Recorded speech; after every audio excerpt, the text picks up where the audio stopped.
there is virtually no value at all of the back end of LFP. So if we don't charge a gate fee for the LFP, we will then have to stop processing. I think you touched on this briefly. In terms of the chemistry of the batteries, now if we look at electric vehicles, the two main ones are the NMC and the LFP. Are you able to deal with both of those, or are you focused just on one in preference to the other? Yes, we do both. And we've recently submitted papers for consideration to government. We have opted to batch process those two chemistries. So LFP is dealt with differently to the NMC family. And I say NMC family because it may be a surprise, but vape batteries are NMC as well. So despite being a relatively cheap product, they've actually got the highest grade batteries in them. So we can process those along with automotive and not get any corrupted back-end material. LFP is very much a commercial concern. I mean, it's easy to process, and we do several thousands of tons of material. But the slight issue we have is that when it comes to what is the offtake from those, there is virtually no value at all of the back end of LFP.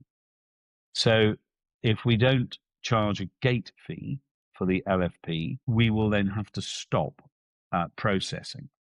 So we've written to government and it's been well received, to say, look, we need to have a producer responsibility scheme that brings in a levy for LFP chemistry batteries. This will help to protect recycling, because without it, you don't have to be a business person to realize that if you don't get a gate fee at the front end, no revenue at the front end, and there's no real benefit and revenue at the back end, you've still got operating costs in the middle, you will not be viable. And without government support, the whole system of recycling LFP will be finished.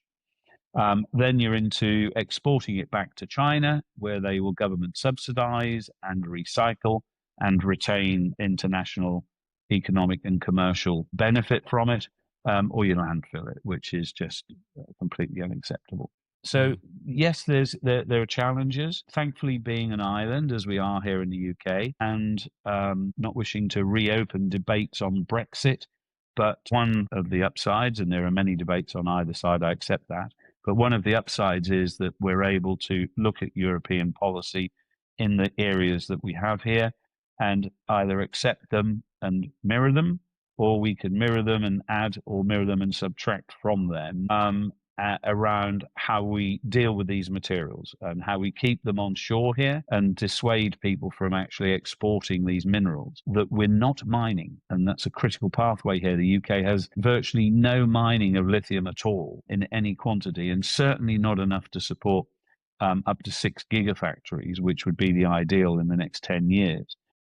And so we have to either buy the material in, or, as academia have reported, depending on the number of gigafactories, recycling in the way in which we're doing it at recyclers, we may be able to supply up to around 40% of the requirements of the gigafactories going forward by using recycled material and urban mining. So that's really where we're at.